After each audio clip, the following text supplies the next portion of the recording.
जय श्री कृष्णा। राधे राधे। श्री हरिदास। सोमवार के दिन होने वाली अमावस्या को सोमवती अमावस्या कहा जाता है।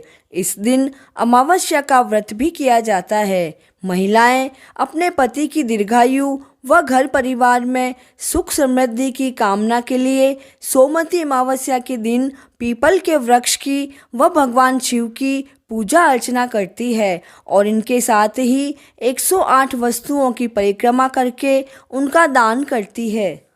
सोमवती अमावस्या की एक बहुत पुरानी और प्रचलित कथा है, तो आइए श्रवण करते हैं सोमवती अमावस्या की कथा का।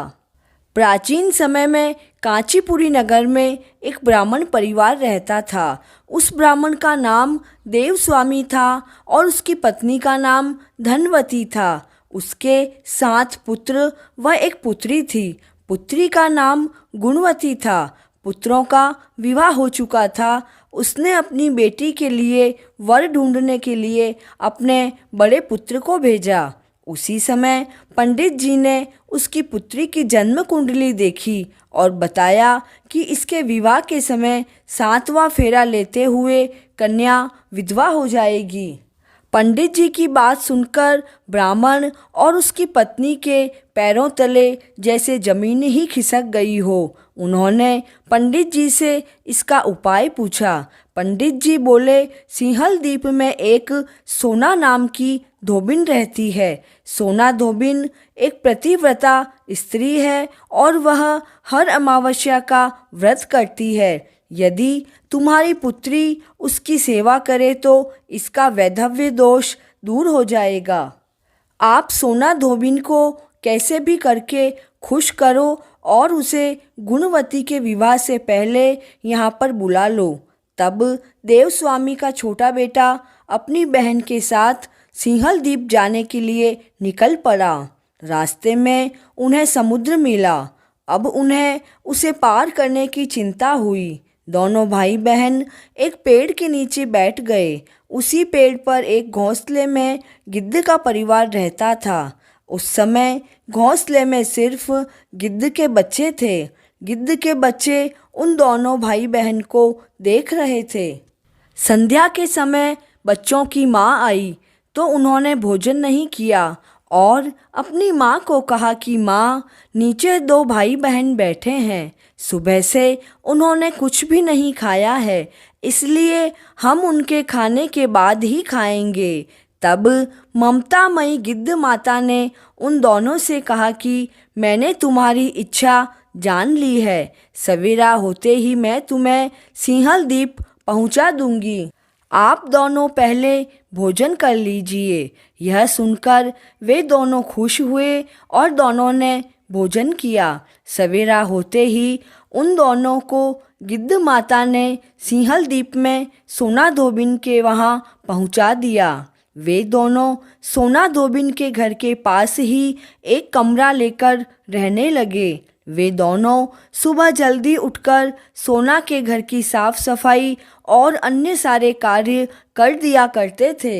एक दिन सोना ने अपनी बहुओं से पूछा कि सुबह जल्दी ही घर के सारे कार्य कौन करता है। बहुओं ने कहा, हमारे सिवा कोई बाहर वाला थोड़े ही कार्य करता है। लेकिन इस पर सोना को विश्वास नहीं हुआ।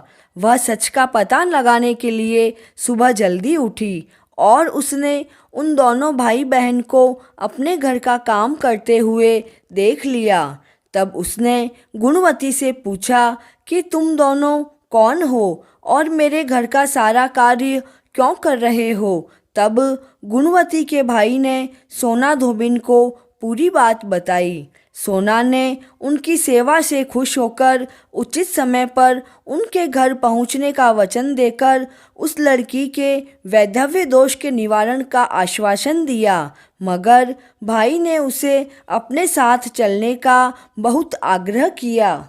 सोना धोबिन मना नहीं कर सकी और उनके साथ चल दी। चलते वक्त सोना ने अपनी बहुओं से कहा कि यदि मेरे पीछे किसी का भी देहांत हो जाए तो उसके शरीर को नष्ट मत करना, तुम मेरी प्रतीक्षा करना। इतना कहकर वह भाई बहन के साथ कांचीपुरी चली गई। कुछ दिनों बाद गुणवती के विवाह की तिथि तय हो गई और विवाह के समय 7वां फेरा होते ही गुणवती के पति की मृत्यु हो गई।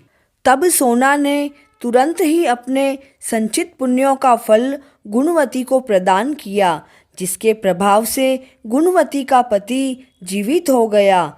तब सोना धोबिन आशीर्वाद देकर अपने घर के लिए रवाना हुई। गुणवती को अपने पुण्य का फल देने से सोना के घर उसके पुत्र, जवाई और पति तीनों की मृत्यु हो गई। उस दिन सोमती अमावस्या थी। सोना धोबिन ने अमावस्या का व्रत किया हुआ था। उसने अपने व्रत का पुण्य फल संचित करने के लिए रास्ते में पीपल के वृक्ष की छाया में विष्णु भगवान का पूजन किया और पूजन के बाद 108 बार पीपल के वृक्ष की परिक्रमा की। 108 परिक्रमा पूर्ण होते ही उसके परिवार के सभी मृतक जन जीवित हो गए। हे प्रभु नारायण, सभी कहते सुनते व हुंकारा भरते हुए पर अपनी कृपा दृष्टि बनाए रखना। सोमती अमावस्या की कथा पूर्ण हुई। जय श्री कृष्ण।